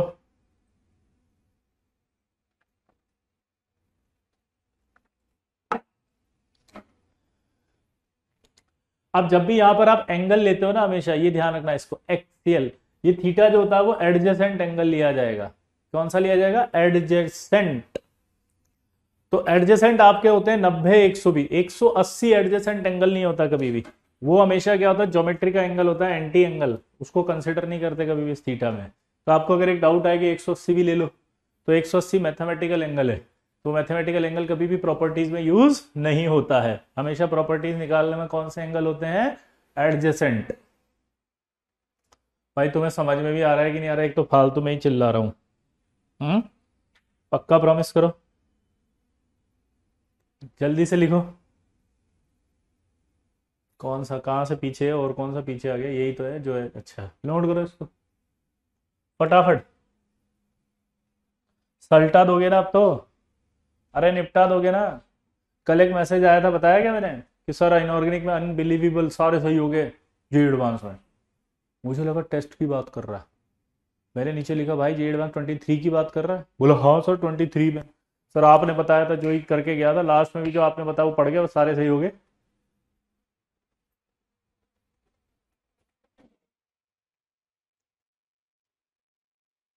निपटा दोगे ना? वेरी गुड, क्या बात है आदर्श।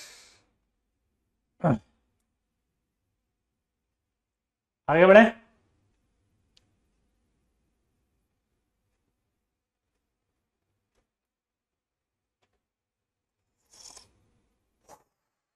अगला लिख लो ये फटाफट।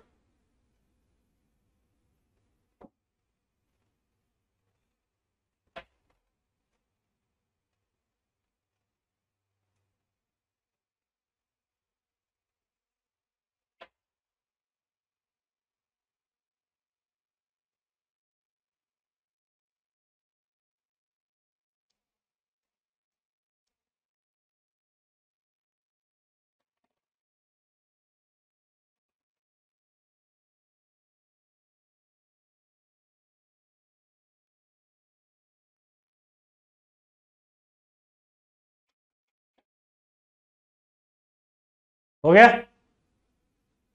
आगे बढ़े।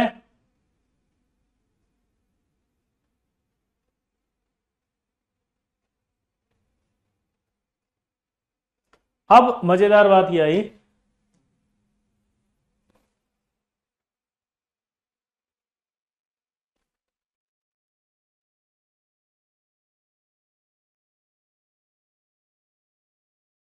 अब मजेदार बात यह है कि एक बिहारी खड़ा हुआ और बोला खट से कि हमको कुछ समझ नहीं आ रहा। क्या बोल दिया बिहारी बताओ? कि हमको कुछ समझ नहीं आ रहा है। बेंट बोला का दिक्कत है भाई, का नहीं समझ में आ रहा? बोला कुछ भी नहीं आ रहा। बोला "ये कौन सा थ्योरी है जो आप हमें पढ़ा रहे हो और क्यों हमें इस एंगल के नाम पे बुड़बक बना रहे हो?" बेंट्स ने कहा पागल हो गए, क्या बदतमीजी है। बोला हाँ सर, ये कौन सा थ्योरी है जो आप हमें पढ़ा रहे हो और क्यों इस एंगल के नाम पे हमें बुड़बक बना रहे हो? बेंट ने कहा क्या हुआ बता। बोला ये टीबीपी होता है 3D में, देखो इसे कहते हैं टीबीपी 3D में। ये एंगल इससे 90, ये भी 90, ये भी 90, यही था एक्सियल एंगल। ये भी इससे 90, ये भी इससे 90, ये भी इससे 90। हाँ या ना? तो उस बिहारी ने बोला कि सर अगर ये इससे 90 है तो ये भी तो इससे 90 है। ध्यान से सुनना, ये अगर 90 है इससे तो ये भी तो 90 है इससे, और ये इससे 90 है तो ये भी इससे 90, ये इससे 90 तो ये भी इससे 90, ये इससे 90 तो ये भी इससे 90, ये इससे 90 तो ये भी इससे 90, ये इससे 90 तो ये भी इससे 90। तो सारे एक दूसरे से 90 है।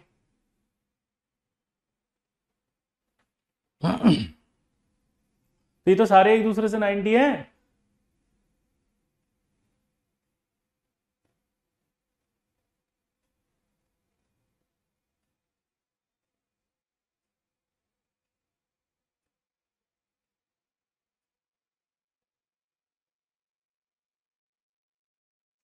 तो अगर यहां जीरो है तो यहां भी जीरो होगा,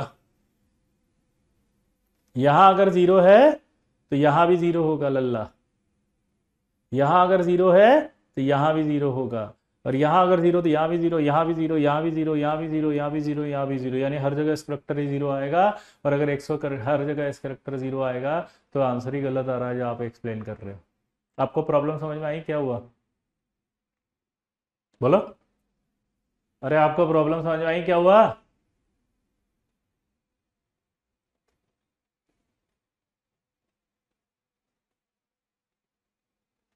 फील नहीं आ रही ना आपको अभी भी?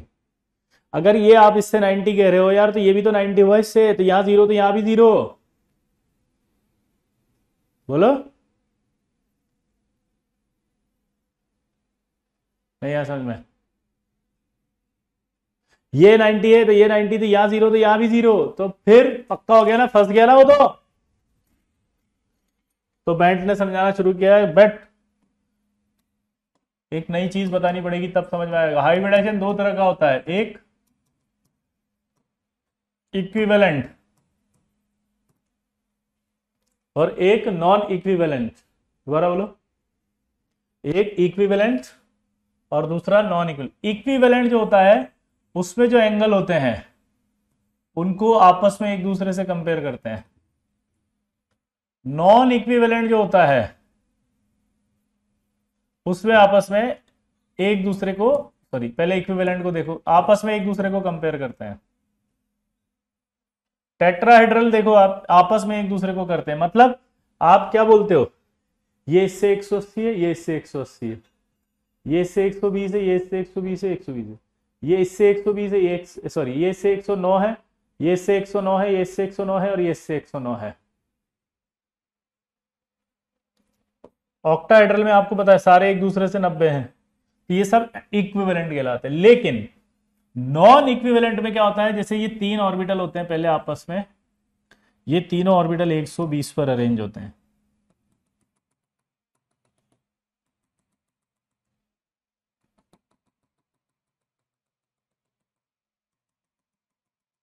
ठीक है, उसके बाद ये आपके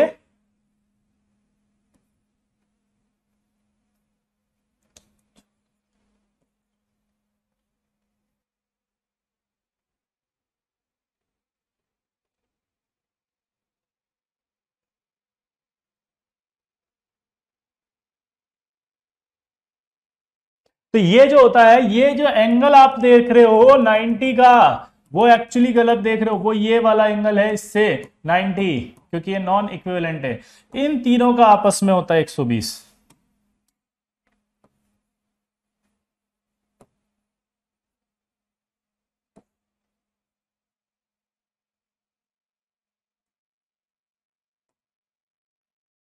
तो यानी कि जो आपने एंगल निकाला ना बेटा, वो एंगल 90 इस प्लेन से था। ये तीन 120 पर ऐसे हैं, ये इक्विवेलेंट है। इन तीनों में आपस में 120 है, यानी कि एस कैरेक्टर इन तीनों में चेंज होगा आपस में। और जो 90 वाला वो इस प्लेन से 90 है, क्योंकि ये नॉन इक्विवेलेंट हाइब्रिडाइजेशन होता है। तो प्लेन से 90 है मेरे दोस्त, ठीक है। इसी तरह से यहां पर भी यही सिचुएशन है कि ये पांच एक साथ 72 पे हैं, ठीक है, ये पांच एक साथ 72 पे हैं और इस प्लेन से है ये 90। वापस से देखो, इसका जो एंगल आएगा वो प्लेन से आएगा 90, तो इसलिए ये दोनों नॉन इक्विवेलेंट आते हैं। क्लियर। अब मजेदार बात सुनो, जब ये तीनों देख रहे हो आप, तो ये तीन कोइंसिडेंस ऐसा है कि 120 पर हैं, तो इसका मतलब sp3d जो है उसमें 120 एंगल मतलब sp2 हो गया। तो ये एक्स वाई प्लेन हो गया, जिस प्लेन में ये दोनों तीनों आते हैं अरेंज होके। तो कौन सी एक्सिस हो गई, ये वाली ऊपर वाली, बताओ, जेड। तो इसका मतलब जेड हो गई, तो ये क्या होगा, पी जेड और डी जेड जो इसके पास आ रहे हैं। तो ये हाइब्रिडेशन दो तरह से मिलकर बना हुआ है, sp2 P Z D Z. तो ये जो एक्सिस है वो जेड एक्सिस है, जिस पर जो ऑर्बिटल दिख रहे हैं ना, वो एक तो पी वाला है, एक डी वाला है, और वो भी पी में भी जेड वाला है पी जेड, और डी में भी जेड वाला है डी जेड स्क्वायर, इसलिए वहां पर एस जीरो है। तो ये ऐसे होता है, ये एंगल आप जो काउंट कर रहे थे कि ये 90 इससे भी है, तो यहाँ जीरो, तो यहाँ जीरो, यहाँ जीरो नहीं हो सकता, क्योंकि ये तीन आपस में इक्विवेलेंट है बस। ये दोनों नॉन इक्विवेलेंट है और इनका एंगल आपस में नहीं है, इनका एंगल प्लेन से है। क्लियर, उनका प्लेन से है। दोबारा बोलो, समझ गए बात को भाई, फील आई लल्ला। क्लियर। चलिए भाई, एक बिहारी फिर खड़ा हुआ, बोला सर एक डाउट है। बोला हाँ सर, ये इक्विवेलेंट है। मैंने कहा हाँ। सर इनमें 90 है। मैंने कहा हाँ। तो सर अगर इसमें 90 आ रहा है तो एस कैरेक्टर तो जीरो आना चाहिए। ध्यान से सुनना डाउट, ये इसमें तो सब इक्विवेलेंट हाइब्रिडाइजेशन ही है। मैंने कहा हाँ। और सर इसमें तो इक्विवेलेंट हाइब्रिडाइजेशन ही है, तो एंगल भी 90 है। मैंने कहा हाँ। तो सर एस कैरेक्टर तो जीरो आएगा, और अगर एस कैरेक्टर अगर जीरो आएगा तो क्या हुआ बताओ, फिर sp3d2 नहीं हो सकता ये। तो फिर ये कौन सी थ्योरी है जो आप पढ़ा रहे हो, और क्यों हमें बुड़बक बना रहे हो। तो बेंट ने समझाया कि यार देखो, मेरा जो फॉर्मूला है ना वो है cos थीटा बराबर s upon s minus one और p minus one upon P. यानी कि मेरा फॉर्मूला जो वैल्यू बताता है s कैरेक्टर और p कैरेक्टर की, वो तभी बताएगा जब उसमें हाइब्रिडाइजेशन सिर्फ क्या हो, s और p हो। अगर कहीं हाइब्रिडाइजेशन में sp के साथ d भी इन्वॉल्व हो गया, मैथमेटिकली सोचो, अगर d आ गया हाइब्रिडाइजेशन में, तो वैल्यू नहीं बता सकता वो। अब तो मैं कंपैरिजन बताऊंगा, फॉर्मूले में क्या बताया उसने, मैं कंपैरिजन बताऊंगा। क्या बताऊंगा? कंपैरिजन। यानी कि वो ये बोल रहा है कि अगर आप ये कह रहे हो कि हर जगह जीरो आ रहा है इस कैरेक्टर, इसका मतलब हर जगह बराबर आ रहा है, वो जीरो नहीं वैल्यू है उसकी, उसकी वैल्यू जीरो नहीं है, बल्कि वो कंपैरिजन नहीं कर रहा है कि हर जगह इक्वल है। समझ रहे बात को? ये उसने एक्सपेरिमेंटली सॉल्व किया था फॉर्मूला डेरिवेशन से, जिसका रिजल्ट लिख रहा हूं मैं बार बार। तो आप है ना इसके डेरिवेशन पे नहीं जाएंगे, ये डाउट मत सोचना कि सर ये कहां से है, इसका डेरिवेशन बताओ, क्योंकि फिर तो हाइब्रिडेशन का डेरिवेशन खुल जाएगा। तो आप इसका डायरेक्ट रिजल्ट याद रखेंगे, ठीक है? तो डाउट समझ में आया कि यहां इस कैरेक्टर जीरो आ रहा है, तो इसका मतलब जीरो नहीं आ रहा, वो कंपैरिजन है। वो सिर्फ ये बता रहा है कि हर जगह जीरो है, मतलब हर जगह इक्वल है। क्लियर? फिर एक बच्चा खड़ा हुआ, बोला सर एक बात बताओ, इससे एंगल 90 है, तो एस कैरेक्टर यहां तो आएगा जीरो, लेकिन ये एंगल तो पता है 72 है, तो cos 72 बराबर एस माइनस करूंगा तो यहां एस कैरेक्टर अप्रोक्सीमेट नेगेटिव ही आएगा। तो सर sp3d है, तो जीरो और नेगेटिव कैसे आ सकता है? तो बेंट ने कहा कि भाई मैंने वही तो बोला कि डी अगर आएगा तो वैल्यू नहीं बताऊंगा, कंपैरिजन बताऊंगा। कंपैरिजन ये कह रहा है कि यहाँ इस कैरेक्टर जीरो मतलब यहाँ इस कैरेक्टर नेगेटिव, मतलब यहाँ थोड़ा ज्यादा है, यहाँ थोड़ा कम है। इसका मतलब जो इस वाले में, इसका नाम होता है पेंटागोनल बाई पिरामिडल। इसका मतलब क्या बोला उसने? इस वाले में पेंटागोनल बाई पिरामिडल में एक्सियल, जैसे IF7 ले लें इसको, IF बॉन्ड लेंथ वो क्या होगी? कम। इक्विटोरियल IF बॉन्ड लेंथ वो होगी ज्यादा, क्योंकि वहां इस कैरेक्टर कम आएगा, नेगेटिव है तो, और यहां ज्यादा। जबकि इसमें पेंटागोनल बाई पिरामिडल, इसका नाम है PBP, इसमें एक्सियल ज्यादा होती है, इसमें इक्विटोरियल ज्यादा होती है। समझ रहे हो? अब मजेदार बात एक और हुई, एक बच्चा और खड़ा हुआ बिहारी, बोला रुको एक डाउट है हमको। कहा बताओ क्या? बोला ये भी तो sp3d है, आपने कहा कि जब डी इन्वॉल्व होता है तो मैं वैल्यू नहीं बताता, कंपैरिजन बताता हूं, तो फिर यहां वैल्यू कैसे आ गई? क्या डाउट आया बिहारी को कि ये भी तो sp3d है, यहां पे भी तो डी है, फिर यहां वैल्यू कैसे आ गई? ये कौन सा थ्योरी है जो आप हमें पढ़ा रहे हो, और क्यों इस पे नाम पे बुड़बक बना रहे हो? तो बेंट ने कहा रुक, इसे कहते हैं डेस्टिनी। क्या कहते हैं इसको? डेस्टिनी। उसने कहा कि अभी आपने पढ़ा था, नहीं पढ़ा था कि इस XY प्लेन में सिर्फ sp2 आके अरेंज हुए हैं, यानी यहां कहीं पर भी डी नहीं है, मिक्स नहीं है ना इस जगह, तो इसका मतलब sp2 एग्जैक्ट तो 33 आ गया। और यहां कहीं पे भी एस नहीं है, डी था सिर्फ ये, इसलिए वहां पी डेड डी डेड आ गया, इसलिए S0 आ गया। तो यानी कि ये कह रहा है कि sp3d जो है उसमें स्प्लिटिंग ऐसी है कि जहां sp2 ले वहां डी नहीं है, इसलिए वहां एग्जैक्ट वैल्यू आई है। बाकी सब में डी हर जगह मिक्स है, इसलिए देखो आप इसको स्प्लिट करके नहीं लिख सकता जैसे sp3d लिखा मैंने। जैसे मैंने sp3d लिखा ना कि sp3d sp2pd, वैसे sp3d3 को नहीं लिख सकते। क्लियर? हाँ या ना? कोई डाउट किसी को? बोलो, कोई डाउट?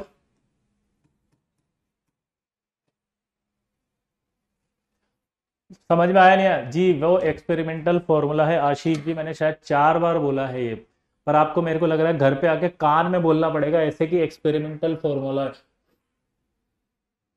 गंवार ही हो जाते हो, मतलब एक लिमिट क्रॉस करते हुए। जब ये समझा रहे हैं इतने अच्छे अच्छे कॉन्सेप्ट, उस पर दिमाग नहीं लगाना होता है, इतना लिख के उस पर क्वेश्चन मार्क लिखकर 50 बार लिख देते उसको। इससे क्या हो जाता है वे? IT बन जाएगा तू है? 4 बार बोला, सुना ही नहीं दे रहा तेरे को, इस पे कॉन्सेप्ट पे ध्यान दे। चलो कितनों को समझ में आया है जल्दी बताओ पूरा कॉन्सेप्ट, क्योंकि अगली बार एक और बिहारी खड़ा होगा, और इस बार वो ड्रॉपर बैच का होगा, वो भी कहेगा बैंड से कि भैया कहाँ पढ़ा रहे हो? जल्दी जल्दी जल्दी जल्दी, समझ में आया तो यस बोल दो। अरे चैटिंग बंद हो गई, शिट। चलो कोई बात नहीं, अगली क्लास में पढ़कर आना, इसको अच्छे से रिवाइंड करके देखना, 2-3 बार रिवाइंड करके देखना, आ जाएगा समझ में।